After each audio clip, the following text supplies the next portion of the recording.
今仔日收过日月潭的活动吸引上万人去参加，前总统马英九嘛去挑战第10摆。不过现场所传出有一个25岁查甫人，当收无到100公尺，就干那咧无爽快，送医急救也是死亡。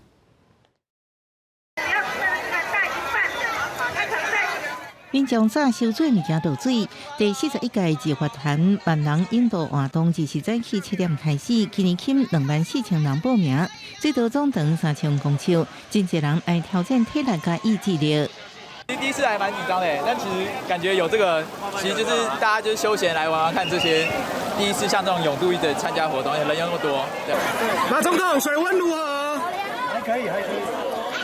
73岁前总统马英九第10摆来参加，另外还佫有33个国家的317个外国人，甲195位申请奖的人士来参加。暗过一个位于桃园市内25岁姓袁的查甫人落水无偌久，好亲像身体无舒适救救，救护人员将救起的副牌啊，暗过已经无喘气心跳，紧急送去玻璃基督教病院，也是救无倒来。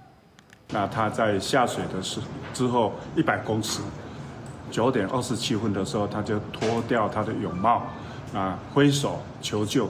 那我们当场消防救护人员立刻把他救上，划上就，回到招募码头。急救的过程整个都没有反应，所以我们就急救了大概快半个小时，我们就宣布死亡。